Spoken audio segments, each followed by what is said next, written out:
Here is the playoff contention graphic that we have with all of those possibilities. Nongshim, like many of us actually thought before the beginning of this week, based on their, weakness of schedule, I guess is a way that you could put it. It was looking very likely that they would have the best odds, and that is in fact how it worked out. We have seen a problem with this team where even though they had like kind of a resurgence in the middle of the split, I think that they started off good early in this beginning of the split, and then we're going to have a look at our key player matchup. Carrier taking on Lehens here. You can see double the duo kills for Carrier. I don't think it matters who he's playing with either. Like, his aggression in the laning phase is absolutely ridiculous. Faker's thinking about the Victor instead. Okay, they'll lock that one in. So that's an interesting decision, because this basically is T1 2 modes that they can play. They can play very far forward and aggressively. And Tryndamere, the old Voyboy special. Oh god. Oh, good time. And this is an interesting pick, because this is something where you are basically opting not to play the lane.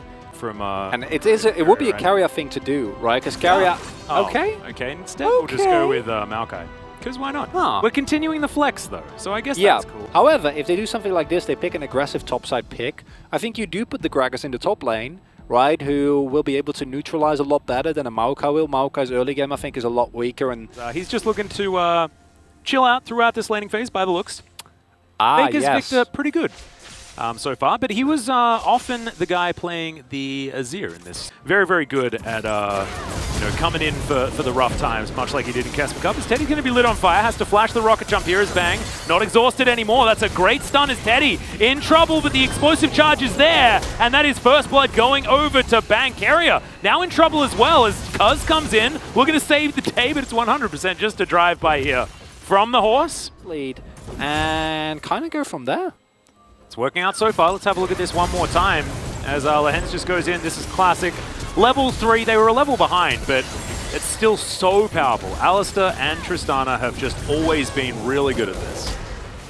They've done it since 2012, Atlas, as you so rightly pointed out, and you see there as well. It's just that straightforward, right? Like, just going to hope to try and get a bit of a kill here onto Canner, as there's the Destiny fly immediately all the way under the turret, but that's a red card. Maybe not exactly what you want, but still Canner is going to be dead, and Keen grabs that kill. It is now 2-0 in favor of a Freaker, and they have a Herald in hand to get Keen even further ahead.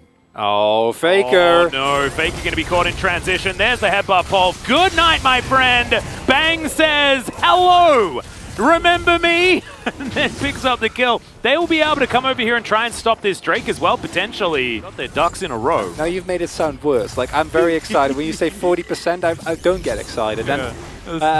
I'm trying to temper the expectations. That's my plan. As Dread gets delivered closer to Canna, that allows a Freaker to pretty comfortably take this one away. As Faker just trying to get some extra vision, but Bang and Lehens in perfect position. And he knew, right? Like, the moment he walked up there, you already saw him starting to walk back, and he was like, no, that was a mistake. Well, speaking of which, Faker down to about 100 here as Fly underneath the turret. Gets a bit of a wild card there onto Carrier, but Carrier's going to be safe for now as Bang rocket jumps forward. Teddy in a bit of trouble here. Bang still has the heal available. Teddy in the same position. There's the buster shot. One more auto and the rocket jump. Oh no! The flash out and the flash follow from Bang. Teleport to come in here from Faker, who wants to get his revenge. But now, oh, the sapling! Will it land on the Bang? It will be enough there, as he also had the ulti. Fly is getting chased down by Faker, but Faker's getting chased down by Lehens and Dread. The cow and the bear slash tiger slash all sorts of different animals going to be able to take him down. Now Carrier and Carl's nothing that they can do. A Freaker, 5 kills to 1. Try to 1v1 the Tristana. This is literally what the champion does, right? Like, this is why you pick even when you're not mega fed like Bang is, right? And they already had 2 kills, right? So just a straight up disrespect, and then also trying to play so far forward with a level deficit when the rest of your team is getting pushed out of mid and being this far forward. I'm just baffled. Like, this is not something you can get away with as T1. And I'm really glad that the Freaker are punishing them here, because it is very justified. Also, Faker just kind of getting desperate for this kill, because I feel like the moment you spot that Alistar and you know you're playing against a TF, like, Faker just kind of flashes forward, like presumably looking for, the sapling MVP there, presumably looking for like a play on maybe like a final laser, but like getting that greedy for a kill and disregarding your environment is not something that we're used to seeing from teams. This game is not yet over, but Afrika is answering the first question, which is win early game. Yeah, well, there's the chem tank in. Gold card going to be there, but Fly just blows up, does go golden, and that is going to mean that Faker dies and Fly should be all right. Ooh, the post-mortem Chaos Storm almost vanishes the moment you lose a player, right? Oh, so you need to respect Shirley that. just denied by Afrika. That's very unfortunate for T1. Now, thanks to this, if T1 play respectful, which does what they've been doing. Well, in goes Dread. He's going to be able to get that stun onto Faker there, who does manage to get the Chaos Storm down. Bang is going to be taken out, so 1-for-1 so far. Looks like Afrika just want to get rid of the turret, and they will do so. As Canna finds the body slam, Infernal Chains pulls him back though as Keen flashes forward, looks for Carrier, but Canna, he goes golden. Another Destiny comes out. As you can see, Fly sees the fact that Cuz is in the area. He's going to back away, so no response. Please will add, you know, like something that allows you to just keep this man alive, because there's just nothing you can do. It's the flank from Dread here that really seals the fate. Really nice diver from the hands, very clean. Now, is this good? Sure, it's nice, you pick up the Drake, but you would have picked up the Drake anyway. And what you are doing is you are funneling gold into T1, right? Because even trades for T1 and this get them away from a Baron, right? And then if Afrika try to engage onto you in the jungle, they're in big trouble. Oh, Cuz looking for Dread. Dread should be taken down here, but he runs pretty quickly. Not going to be able to run after that though, as Teddy's going to pick up the kill onto the Udyr. Cuz might have been caught. Yeah, Fly. Doesn't have another gold card though, and Cuz with his Ghost runs pretty damn quick, but Lehens might be able to catch him. He gets into the brush, but that should be a pulverized. Teleport comes forward, Faker gets here. Spotted that Bang was walking on in there, so it does survive. Wow, I mean, you're trying something. I don't hate it, but I hope the execution is good here, Atlas. Yeah, if we're flipping though, it's not exactly what you want, because Afrika, they already had a lead, right? Maybe going for a flippy play like this isn't necessarily what they want. Keen in flanking position. T1 now all grouped up. Cuz has his ulti but doesn't have the Ghost, as here's the Destiny. Keen trying to get in position. Looking to get CC'd though, unfortunately, as Teddy takes him down first. Now Dread trying to get out of the fight, does so with the flash. Everyone flashing to try and get on top of Bang, as Faker has a score to settle. And he will be able to take down the Tristana, and this is what we're talking about.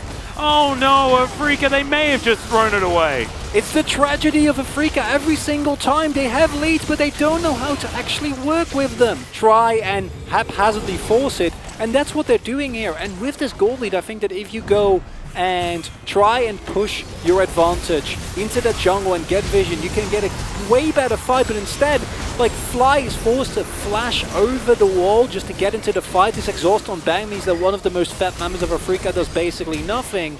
And then T1, even though they're flanked from two different directions, somehow get a front-to-back team. Teddy's getting fed. It's beautiful. Lehen's going to go down to half health and headbutts Faker, and now he's going to get hit back by a horse. Does have to flash there, as you can see. In comes the Destiny, Cuz relatively low. Keen gets over here as well. Fly not actually going to make the aggressive play, as T1 do take down that inner turret, and immediately the Udyr is just executed. Keen tries to find some of these kills, goes golden, the wild cards are in, but over the wall goes Carrier, trying to be that hero. Frontlining quite nicely, as Fly, you are definitely dead. Keen gonna get out there with the Umbral dash, and T1 win themselves another fight. That's a little bit far away, and I just want to draw attention again to, we get this teleport, right? That from really, really deep in the flank. So Afrika Freaks actually do want to make a play here. However, the problem is that yet again, the execution isn't there. It's not timed very well. And by the time Keen joins this fight, he could have literally just like come in from the other end of the jungle, right? And then Dread goes in, gets no backup. And here you see, I gave Bang some flack, but he's actually just, he can't join the fight initially because he is kept there by Carrier and his ultimate, and then Keen goes in, and it's just... Indeed. Okay, flip it, Afrika. I get that soul. Well, Lens is going to be denied as Canna tries to throw him back, as there's Twisted Advance onto Fly in the back line.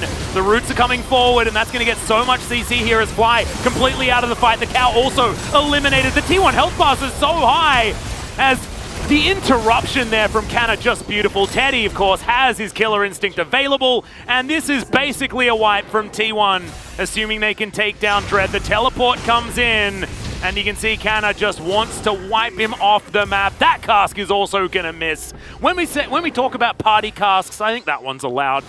Can he be the hero? I think Canna might be able to body slam him out of the way of this one. As he does so, there's the Everfrost, a lot of CC, but he's still able to walk in. No way! Drake! What the heck was that? Oh no! Merktread's completely OP. He's gonna die. And the Baron is gonna go to T1. But still, that's Mountain Soul. That's cool stuff. Nice work, Afrika. If Afrika win, I'm giving the MVP or the POG over to Dread, 100%. Oh my god. Okay, I'm gonna need a moment there. I'm gonna focus on this first before we dive into that. And here we see, look at Keen. Keen is actually almost able to turn this fight around, as the amount of damage he does on Teddy and Faker is actually insane. However, the CC was too good out of Canada. Yeah, no, the Aatrox, unfortunately. Legitimately, Canna saved, because if Teddy also dies there, then that fight might look completely different. This, however, I don't know. Just turn with 2 people. Just kill him. It's like, Canna's like, I'll CC him, it's gonna be fine. And then Dread's like, Merktread, doopy-doopy-doo. You know what the worst part is, Atlas? You know what I'm gonna say, right? Yeah, that probably doesn't mean they have more of a chance. It doesn't even matter. T1. 1,700 gold going to be the lead. Okay, Faker might be caught out of position here. No opportunity to go golden just yet. In fact, he's just heading into the death chamber. Teddy's free hitting though. As you can see, Lehens, he's got the ult, he's going to keep him alive. Everfrost just slows Keen, as now Cuz is booking it. Finds the onslaught of shadows, they eliminate Keen first. Now Lehens, no ability to go back. Oh my god, Bang's health bar, it just evaporates. And Afrika, everyone sent to the death chamber. Faker says, yes, you can kill me, but remember there are 4 other people on my team. And that's not going to be so easy, as now it's a 6,000 gold lead for T1, and maybe it's just heading towards game number 2 with a T1 victory. A heartbreaking loss here for Afrika. As you said, they played the early game as well as you could have expected from them, but then it's not even a caster curse, because like this is the curse of this team. This is the weight that they carry every single time they get those early game leads. They are unable to actually make it stick. They are unable to extend that lead further. And unfortunately, it means that Afrika, I don't know if this technically eliminates them, but I don't know whether they need to do 0, but if they lose the next game, they're definitely done. Oh, but yeah, thank you. It's over. Great clarification. Yep. Is has been a consistent problem, and unfortunately in this case it also rears its ugly head as Faker 2 and 6 Victor does like almost the most damage in the game, second only to his AD carry. Yeah.